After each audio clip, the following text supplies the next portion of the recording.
To thank you for being an OG podcast listener from the very beginning, I've got a giveaway up my sleeve. One winner will receive a 45-minute strategy session with me and a $50 Amazon gift card. Head to the Google form in the show notes to read all the details for how to enter. But act fast because this giveaway closes at midnight EST on January 14th, 2025. From the bottom of my heart, thanks for helping spread the word about the show to all your teacher business besties. And good luck in the giveaway. Let's get back to the show. Welcome back to your Win-Win Teacher Business. In episode number 3, I'm sharing the story of how I fell in love with supporting other teacher businesses behind the scenes and why it's a win-win for my life today. You're listening to your Win-Win Teacher Business, a podcast for teacher authors who want to make a big impact in the world for teachers and students and have fun doing it. I'm your host, Janice Cook, here with a pep talk to start your week off strong. Some seasons of running a business feel hard and sticky, but it shouldn't feel like that all the time. Let's make your business a win-win together.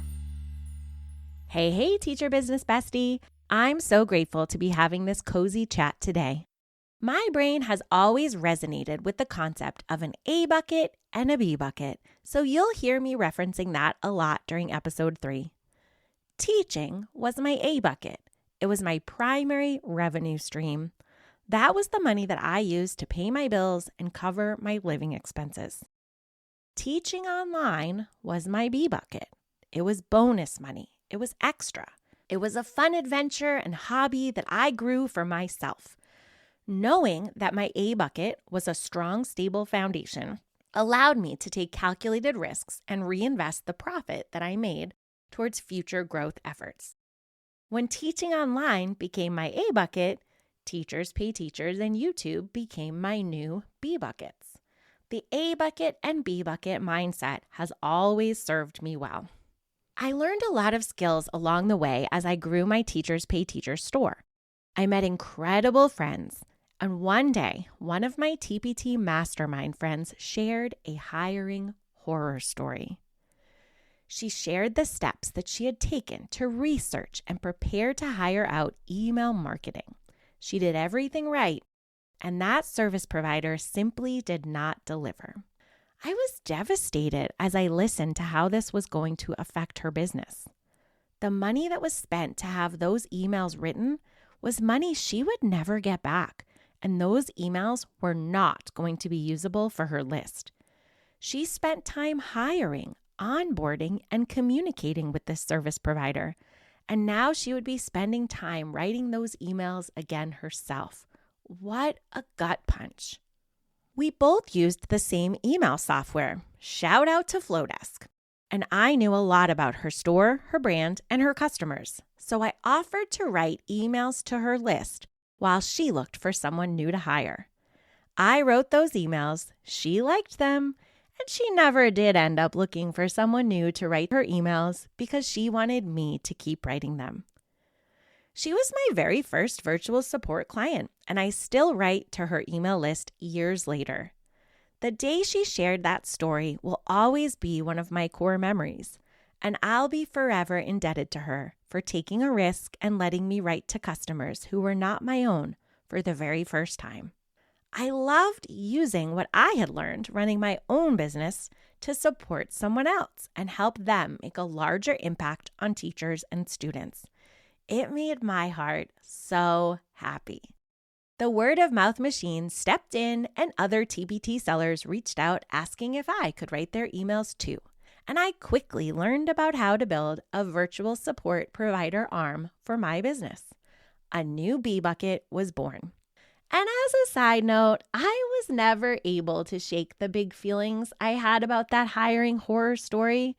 I became so passionate about helping other teacher business owners have positive hiring experiences that I created a comprehensive guide about hiring help in a teacher business, and I offer that guide for free. You can grab your copy at cookfamilyresources.com/hiring-guide. My client roster grew quickly, and providing support to other teacher business owners quickly became my A bucket. My own TPT store became my B bucket, and I was making a higher hourly wage supporting clients than I was teaching online, so I slowly phased out online teaching entirely. When the online teaching industry collapsed, many concerned friends and family members reached out to inquire what I would do now having suddenly lost my job. Would I return to teaching in person again? But I never had all of my eggs in that basket, and I was already off of the online teaching ship before it sank. How was I keeping track of all of the moving pieces for my business and the businesses of others? In an Erin Condren life planner. How was that working?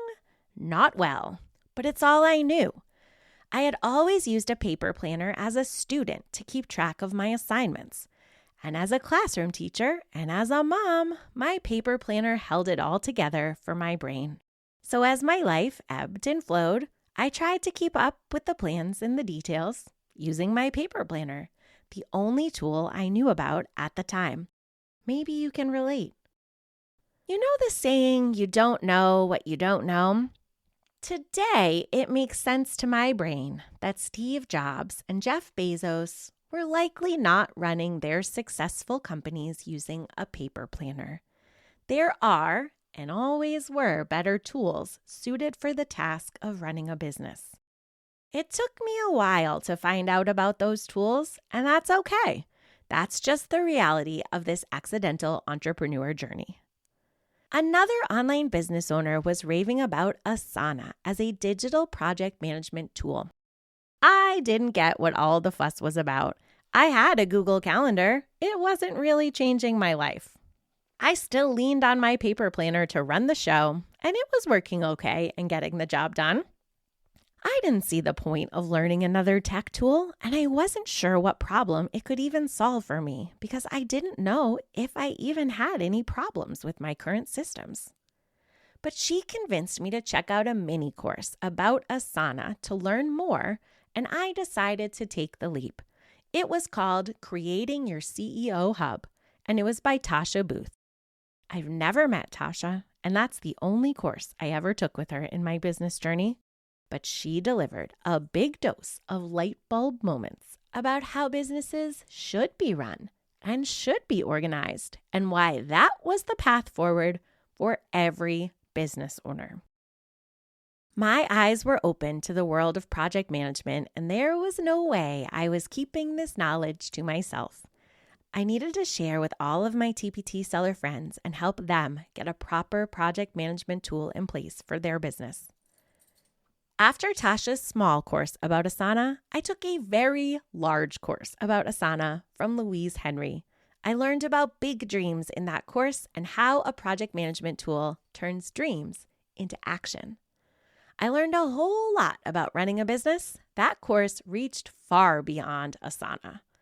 I built an Asana workspace for myself, and others started to ask me to build custom workspaces for them too. Before I dove into the adventure of building project management solutions for other businesses, I decided to take the official training that Asana provides, get the official badge, and sleep at night knowing I fully understood all of the paid and free features of that tool, not just the ones I needed inside my business. The word of mouth machine continued to work its magic, and I started building project management tools for other teacher business owners. I decided to make the art of supporting teacher business owners an A bucket that felt like home. It felt like what I was meant to do all along, and I look forward to stepping into the office each and every day. Why am I sharing this story today? This is your business. You get to decide how many eggs to put in your A basket and how many eggs to put in your B basket. You get to design what your ideal work week looks and feels like. You have so much flexibility that likely isn't being tapped into. So as you tune into this podcast every Monday, I want you to remember that your business belongs to you. Let's celebrate the parts of your business that are working and double down to do more of what has proven to be effective. Let's get curious about the parts of business that feel sticky. Let's get brave and take messy action together because you deserve for business to feel like a win-win again. I'm so grateful you're here. I can't wait to share guest conversations and maybe even share your story here on the podcast. I love the world of education. Supporting students was such a fun chapter, but hearing about what feels sticky inside your business and helping you make small tweaks so that it feels like a win-win, that's the A bucket for me. Thanks for letting me share my story. In episode number 4, I'll be sharing some tough love on the topic of CEO tasks. Thanks for making this podcast a part of your day.